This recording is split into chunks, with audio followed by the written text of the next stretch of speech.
हमारे संपर्क में लगभग 20 विधायक है, मैं आपको बताता हूँ। और जब मुंबई में आ जाएंगे तो पूरा खुलासा हो जाएगा। द लाइव टीवी, सच सबसे आगे।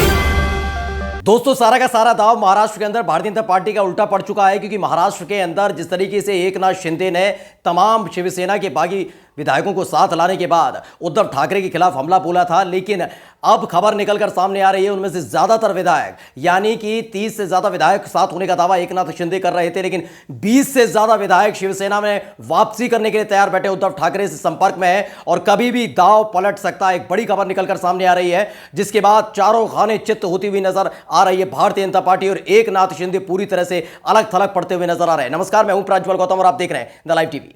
वैसे तो आपने देखा ही कि किस तरीके से पूरा का पूरा गेम प्लान किया गया था। एक बार तो यह लगने लगा था कि महाराष्ट्र के अंदर सरकार गिरने जा रही है, उद्धव ठाकरे की सरकार गिरने जा रही है, लेकिन देखते ही देखते उद्धव ठाकरे ने कुछ ऐसा गेम प्लान तैयार किया, भारतीय जनता पार्टी चारों खाने चित हो चुकी है। क्योंकि जिन 33 से ज्यादा विधायकों के ऊपर एकनाथ शिंदे लगातार बयान दे रहे थे, अपने साथ कभी सूरत लेकर घूम रहे थे, जिन्हें कभी असम लेकर घूम रहे थे, जिन पर पैसा भारतीय जनता पार्टी खर्च कर रही थी, अब वो सारे का सारा पैसा और प्लान दोनों ही फेल होता हुआ नजर आ रहा है। वो इसलिए क्योंकि अब निकलकर सामने आया है कि उनमें से 20 से ज्यादा विधायक शिवसेना के संपर्क में है, यानी उद्धव ठाकरे के संपर्क में है, संजय राउत के संपर्क में है और कभी भी वो वापसी कर सकते हैं। वो बात अलग है कि अभी उन्हें साथ रखा गया है, बंधे हुए हैं, जैसे नितिन देशमुख नाम के विधायक को रखा गया था, लेकिन जैसे ही वो महाराष्ट्र लौटेंगे पलटी मार सकते हैं, यानी एक बड़ा गेम प्लान हो सकता है। सबसे पहले संजय राउत का ये बयान सुन लीजिए, जो भारतीय जनता पार्टी और एकनाथ शिंदे खेमे में हड़कंप मचाने के लिए काफी है। सुन लीजिए। हमारे संपर्क में लगभग 20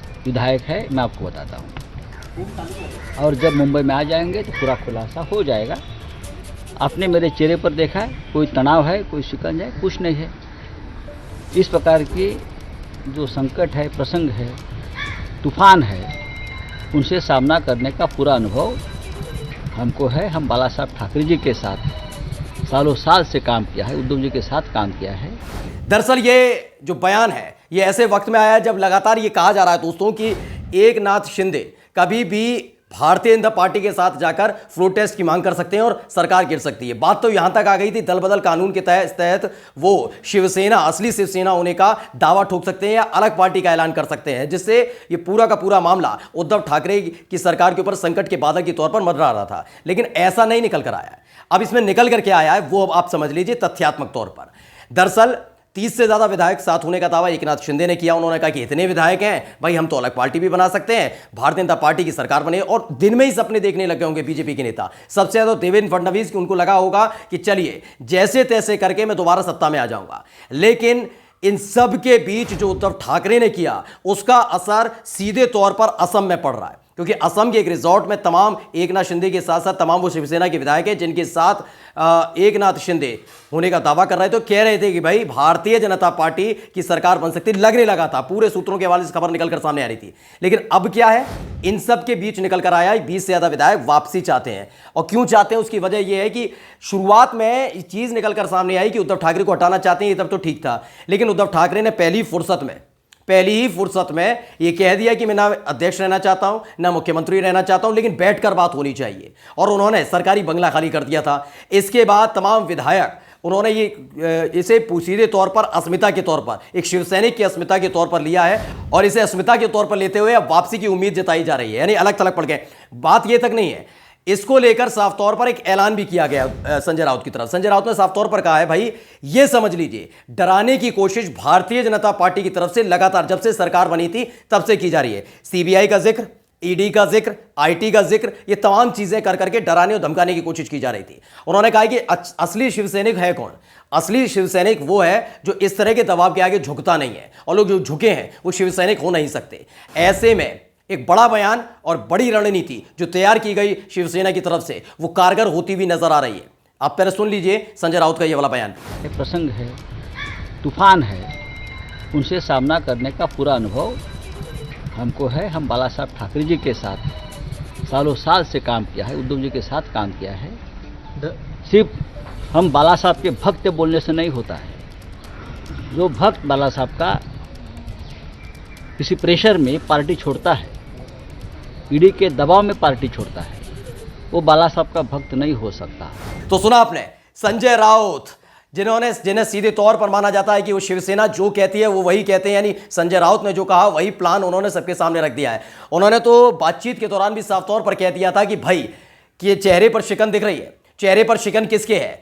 चेहरे पर शिकन आप देखिए जब जब एकनाथ शिंदे सामने आते हैं उनके चेहरे पर नजर आती है। आपने देखा कि जब वर्षा नाम का जो सरकारी बंगला है मुंबई के अंदर, महाराष्ट्र के अंदर जो मुख्यमंत्री का सरकारी बंगला है वर्षा, उसे छोड़कर जब उद्धव ठाकरे, उनके बेटे, उनके साथ आदित्य ठाकरे जब पहुंचे तो आदित्य ठाकरे भी विनिंग पोजीशन दिखा रहे थे, विनिंग साइन दिखा रहे थे। यानी चेहरे पर तनाव शिवसेना के किसी भी नेता, मुख्यमंत्री उद्धव ठाकरे और आदित्य ठाकरे के चेहरे पर नहीं दिख रहा। चेहरे पर किसके दिख रहा है? एकनाथ शिंदे। किसके चेहरे पे दिख रहा है? बीजेपी के नेताओं के, क्योंकि वो इस असमंजस में है कि पिछली बार जो उन्होंने दांव चला था अजीत पवार के ऊपर, इस बार वो पास हो पाएगा नहीं हो पाएगा, यानी खेल हो पाएगा नहीं हो पाएगा। लेकिन जैसे जैसे वक्त बीतता जा रहा है वैसे वैसे सारे के सारे दांव फेल होते हुए नजर आ रहे हैं। पूरी की पूरी रणनीति जमींदोज होती हुई नजर आ रही है। पैसा बहुत खर्च कर दिया गया, सूरत में कई दिन तक रखा गया, सूरत के बाद उन पर पुलिस की सुरक्षा व्यवस्था, खाने पीने की तमाम चीज़ों की सुविधाएं दी गई। उसके बाद लगने लगा चलो सरकार में आने के लिए इतना तो किया ही जा सकता है। उसके बाद कहाँ ले गए? असम ले जाना, वहाँ पर सुरक्षा देना, खाना पिलाना, तमाम चीज़ें, ये तमाम चीज़ें की जा रही थी बीजेपी की तरफ से। लेकिन दोनों ही राज्यों में, भाजपा शासित राज्यों में, ये सब करने के बावजूद भी हालात क्या बनकर निकलकर सामने आए? अब शिवसेना के जो बागी विधायक थे उन्होंने खुद बगावत कर दी एकनाथ शिंदे से।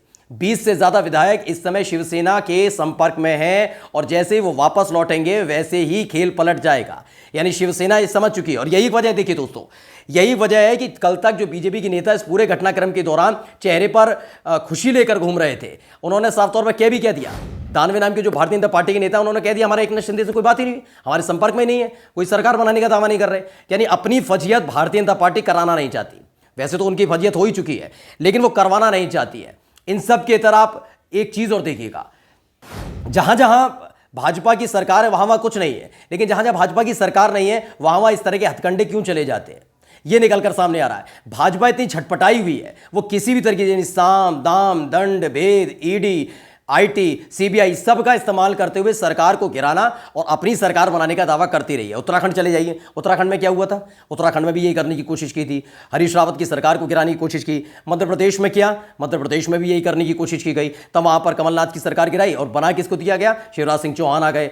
उसके बाद कहाँ? कर्नाटक में भी करने की कोशिश की गई और सिद्धरमैया की सरकार को गिराकर किस तरीके से येदियुरप्पा की सरकार बनवा दी गई। ये तमाम जो घटनाक्रम निकलकर सामने आते हैं वो बताने के लिए काफी है कि जिस संविधान की दुहाई भारतीय जनता पार्टी के नेता देते हैं, जिस संविधान की दुहाई और कानून की दुहाई बीजेपी के नेता देते हैं, उसी को जमींदोज करते हुए नजर आते हैं। लेकिन महाराष्ट्र में ये एक प्रतीक बन गया और मिसाल बन गई। महाराष्ट्र उद्धव ठाकरे की सरकार इस पूरे दौर में 2014 से जब से बीजेपी सत्ता में आई है तब से लेकर अब तक का आप आंकड़ा देख लीजिए, बीजेपी की सरकार होने के बावजूद महाराष्ट्र में 2 बार बड़े लेवल पर, उसके बाद बीच बीच में छिटपुट तरीके से करने की कोशिश की, लेकिन 2 बार सीधे तौर पर उद्धव ठाकरे ने चुनौती दे दी बीजेपी को, देवेंद्र फडणवीस को, तमाम रणनीतिकारों को। अमित शाह को बहुत बड़ा रणनीतिकार बताया जाता है लेकिन उनको भी एक कड़ी चुनौती दी गई। कड़ी चुनौती इस बात के लिए दी गई है दोस्तों क्योंकि 2 बार इन्होंने एक बड़ा खेल करने की कोशिश की गई थी, तमाम तरह के प्रलोभन, कभी डराना, ईडी सीबीआई का नाम, लेकिन हुआ कुछ नहीं।